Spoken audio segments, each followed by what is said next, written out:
आदिवासी अधिकारों की रक्षा के लिए खूंटी में ऐतिहासिक प्रतिकार रैली, कुर्मियों की एसटी मांग का किया विरोध। खूंटी आदिवासी समन्वय समिति के आह्वान पर मंगलवार 14 अक्टूबर 2025 को कचहरी मैदान में एक ऐतिहासिक प्रतिकार आक्रोश रैली का आयोजन। यह रैली कुर्मी समाज द्वारा अनुसूचित जनजाति एसटी का दर्जा पाने की मांग के खिलाफ थी और इसमें जिले के कोने कोने से हजारों आदिवासियों ने भाग लिया। रैली कचहरी मैदान से शुरू होकर नेताजी सुभाष चंद्र चौक और डाक बंगला रोड होते हुए वापस कचहरी मैदान पहुंची। इस दौरान भगवान बिरसा मुंडा की जन्म और कर्म भूमि में उनके अनुयायियों ने जोरदार तरीके से अपना आक्रोश व्यक्त किया। कार्यक्रम की अध्यक्षता कर रहे समन्वय समिति के अध्यक्ष चंद्र प्रभात मुंडा ने कहा कि कुर्मी समाज के तथाकथित नेता बाहरी ताकतों के इशारे पर राजनीतिक माइलेज के लिए अपने ही लोगों को भटका रहे हैं, जिससे झारखंड का सामाजिक सौहार्द बिगड़ रहा है। उन्होंने कहा कि आज का कार्यक्रम इस मुद्दे को सही दिशा देने में महत्वपूर्ण साबित होगा। महाराष्ट्र के नागपुर से पधारे प्रेम गेंडाम ने कहा कि 1965 की लुकुर कमेटी के मानदंडों के आधार पर झारखंड के कुर्मी एसटी सूची में कहीं फिट नहीं होते। उन्होंने दावा किया कि उनका डीएनए भी आदिवासियों के डीएनए से मेल नहीं खाता। लेखक एवं सामाजिक कार्यकर्ता गैल्सन डोंगडुंग ने ऐतिहासिक दस्तावेजों का हवाला देते हुए कहा कि 1871-72 से लेकर अब तक की किसी भी जनगणना में कुर्मी समुदाय का नाम आदिम जनजाति की सूची में दर्ज नहीं है। उन्होंने आरोप लगाया कि नागवंशी राजाओं के समय यहां आकर इन लोगों ने आदिवासी गांवों पर कब्जा किया था। पड़ा राजा सोमा मुंडा ने जोर देकर कहा कि आदिवासियों के अधिकार केवल सामूहिक एकता और सामूहिक आंदोलन से ही बचाए जा सकते हैं। इस कार्यक्रम में समाज के सैकड़ों ग्राम प्रधान, मुंडा, पाहन और युवाओं ने बढ़ चढ़कर हिस्सा लेकर इसे सफल बनाया। प्रशासन और युवाओं द्वारा कानून व्यवस्था बनाए रखने के प्रयासों की समिति ने सराहना की। आज का ये जो सभा का कार्यक्रम का विशेष मकसद यही रहा कि कुर्मी समुदाय के द्वारा अपने आप को स्टेटस का दर्जा जो मांग कर रहे हैं उसका हम लोग प्रतिकार कर रहे हैं। काहे कि उनको अगर यदि आदिवासी समाज का दर्जा दिया जाता है तो कहीं ना कहीं मूल आदिवासी समाजों के संवैधानिक हक और अधिकार के साथ में डाका होगा, लूट होगा और ये लोग धक्का दे करके मूल आदिवासी जिनका कि आज भी आर्थिक और सामाजिक रूप से काफ़ी पिछड़े हैं, शैक्षणिक रूप से पिछड़े हैं, तो उनका क्या हाल होगा। तो उन्हीं हक और अधिकार को बचाने का हम लोग सब लोगों का विशेष मकसद है। दूसरा कि आज का जो कार्यक्रम हुआ है, इस कार्यक्रम के माध्यम से हम अपने जनप्रतिनिधियों को, विशेषकर संसद को, विधायक को भी हम ये बैक से एनर्जी देने का, ताकत देने के लिए हम लोग ये कार्यक्रम कर रहे हैं, ताकि सदन में भी अगर इस पर विचार होगा तो ये लोग मजबूती के साथ अपनी बातों को रख सके। संवैधानिक संस्थाएं आदिवासियों के हक और अधिकार को बचाने के लिए उचित पहल करें, ताकि कोई भी पॉलिटिकल पार्टी या कोई भी समाज का नेता, तथाकथित कुर्मी समाज के नेता जो पॉलिटिकल माइलेज लेने के लिए ये सब बयानबाजी कर रहे हैं, उनको मुंह तोड़ जवाब दिया जा सके। जैसा कि आपने कहा कि अगर कुर्मियों को आदिवासियों में सम्मिलित कर लिया जाता है तो उनके हक और अधिकार का जो है वो हनन होगा। ऐसे तो बहुत से जैसे हैं कि जो आदिवासी हैं उन्होंने धर्म परिवर्तन कर ईसाई धर्म अपना लिया है, लेकिन वो भी अभी जो है आदिवासियों का जो हक है वो हक ले रहे। इस पर क्या कहना चाहेंगे? देखिए, भारत का संविधान 342 आदिवासियों के पर्पस में कोई धर्म का कोई आड़ नहीं बनाया है, धर्म को कोई जाति या समाज का कोई डेडलाइन तय नहीं किया है। धारा 342 आदिवासियों को धार्मिक स्वतंत्रता देती है, जैसे कि अन्य समुदायों को भी हमारे भारत देश में धर्म की स्वतंत्रता देती है, उसी तरह आदिवासियों का है, आदिवासियों को भी प्राप्त है। ये एक परंपरा, ये जो है एक सिगुपा लोग छोड़ रहे हैं जो राजनीतिक माइलेज देना चाहते हैं, ताकि आदिवासी समाज के बीच में सरना है, ईसाई है, बौद्ध भी है, मुस्लिम भी है। आपका अगर कश्मीर में जाइएगा तो आदिवासी लोग मुस्लिम धर्म को भी मानते हैं, बौद्ध धर्म को भी मानते हैं, और उसी तरह हम लोग का यहाँ झारखंड में भी कई एक धर्मों को लोग मानते हैं। तो धर्म कोई इशू नहीं है, ये सिर्फ पॉलिटिकल माइलेज देने के लिए और समाज को तोड़ने का एक षड्यंत्र है। इसीलिए मैंने कहा कि भाई ये कहीं ना कहीं पॉलिटिकल माइलेज लेने के लिए कुछ तथाकथित पॉलिटिकल नेता लोग इस तरह का सिगुपा छोड़ रहे हैं। चंद्र प्रभात मुंडा और आदिवासी समन्वय समिति समस्त सामाजिक संगठन का आज के इस कार्यक्रम का आयोजन समिति का मैं अध्यक्ष हूँ। आदिवासी उलगुलान आक्रोश महारैली जो आज खूंटी जिला में आयोजित की गई है, ये क्रांतिवीर बिरसा मुंडा जी की ये जन्मभूमि रही है खूंटी जिला। तो ये महाआक्रोश रैली इसलिए आयोजित की गई है क्योंकि कुर्मी जो लोग हैं, खास करके जिनको कुर्मी कहा जाता है, तो वो कुर्मी लोग आंदोलन कर रहे हैं कि हमें शेड्यूल ट्राइब में लिया जाए। लेकिन हमारा ऐसा कहना है कि कुर्मियों को भी 27% रिजर्वेशन मिलता है और आदिवासियों को 26% रिजर्वेशन मिलता है। आदिवासी को भी शिक्षा नौकरी का आरक्षण मिलता है और कुर्मी को भी शिक्षा और नौकरी का आरक्षण मिलता है।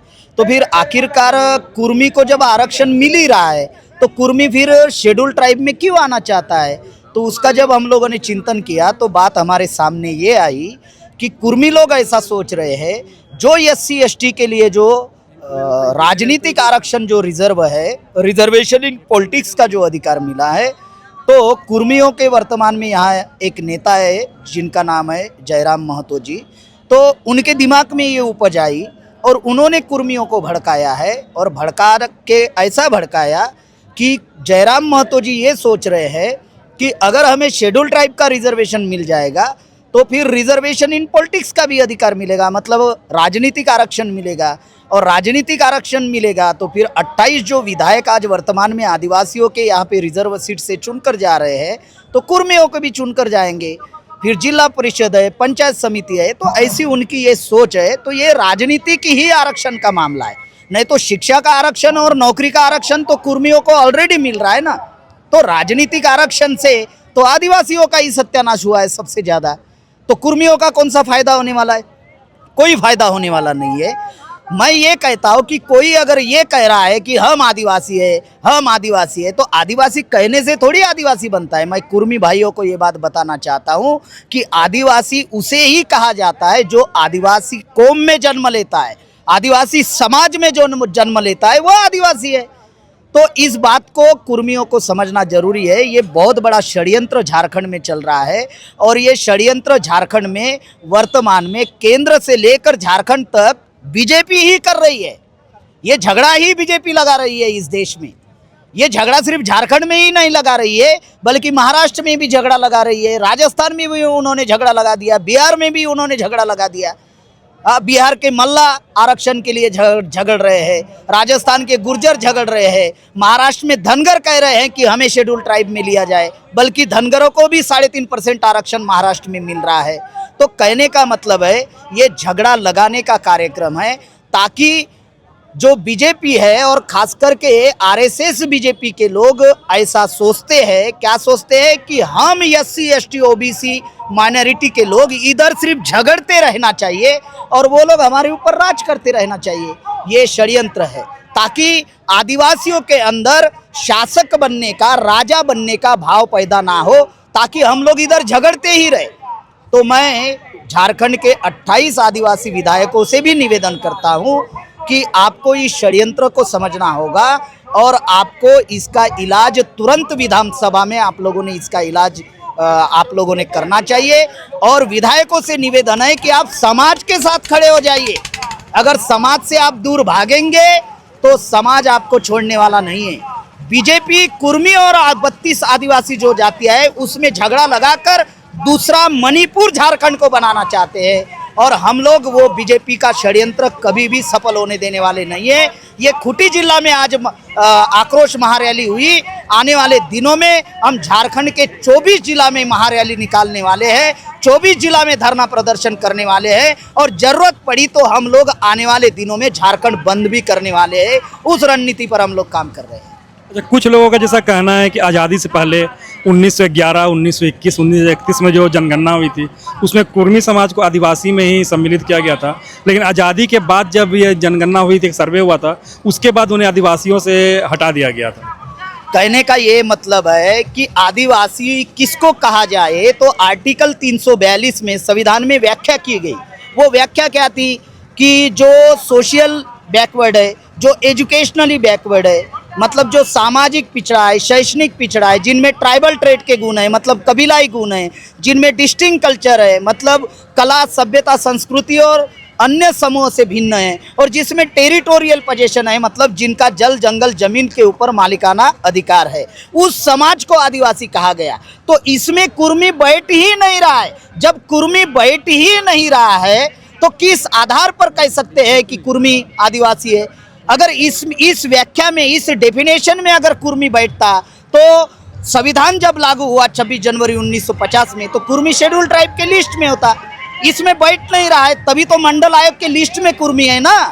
कुर्मी मंडल आयोग के लिस्ट में, जो ओबीसी के लिए मंडल आयोग बनाया गया था, और उसका जब सर्वे भारत में हुआ तो 3743 जातियां ओबीसी की ढूंढ कर लाई, उसमें कुर्मी है। मतलब कुर्मी ये ओबीसी है जिनको 27% रिजर्वेशन मिल रहा है। कुर्मी भाई जो आंदोलन कर रहे हैं जयराम महतो जी के इशारे पर, ये जयराम महतो जी अपने स्वार्थ के लिए कुर्मियों को भड़का रहे हैं। जयराम महतो जी को ये समझ में नहीं आ रहा है कि बीजेपी के लोग झारखंड में दूसरा मणिपुर करना चाहते हैं। यहाँ पे 70% आदिवासी है। मैं तो ये कहता हूँ कि सरकार जाति आधारित गिनती करे और संख्या के अनुपात में सबको रिजर्वेशन दे, मतलब जिसकी जितनी संख्या भारी उसकी उतनी हिस्सेदारी, तो झगड़ा ही खत्म होगा। हम तो 100% रिजर्वेशन के समर्थन में, जाति आधारित गिनती करो और संख्या के अनुपात में रिजर्वेशन बहाल करो। अच्छा, अभी आपने आदिवासियों की हकमारी की बात कही, तो आदिवासी जो है वो प्राकृतिक पूजा करते हैं, लेकिन अभी जैसे कि बहुत सी बात निकल के आ रही है कि जो आदिवासी जो धर्म परिवर्तन के ईसाई बन जा रहे हैं, उनकी पूजा पद्धति भी अलग हो जा रही है। वो चर्च जाते हैं, आदिवासी कल्चर से पूजा नहीं करते हैं, तो क्या उसमें आदिवासियों की हकमारी नहीं हो रही है? पहली बात तो हम लोगों को ये समझना होगा, धर्म परिवर्तन करने से आदिवासियों का ट्राइबल स्टेटस खत्म नहीं होता। हम आदिवासियों को भी कुछ बातें समझना होगा। ये डीलिस्टिंग से जुड़ा हुआ मामला है। जो डीलिस्टिंग भारत में, वो खास करके बीजेपी के लोग जो डीलिस्टिंग ला रहे हैं, डी का मतलब है डिलीट, लिस्टिंग का मतलब है अनुसूचित जनजाति से आदिवासियों को डिलीट करना। मतलब जो धर्म, जिन्होंने धर्म परिवर्तन किया उन आदिवासियों को वो डिलीट करना चाहते। जैसे झारखंड के आदिवासी क्रिश्चियन बने हैं कुछ आदिवासी, उसके बाद में आप महाराष्ट्र में जाओगे तो तड़वी नाम की आदिवासी जाति है, पूरी की पूरी इस्लाम को स्वीकारी है, मुसलमान बनी हुई है। आप पश्चिम बंगाल जाओगे, आसाम जाओगे, त्रिपुरा जाओगे तो वहाँ के आदिवासी बुद्धिस्ट बने हुए हैं। तो धर्म जो है ये एक डिसिप्लिन है, ये एक अनुशासन है, इंसान को जीने का एक मार्ग है। कोई भी धर्म आदिवासी स्वीकार कर सकता है।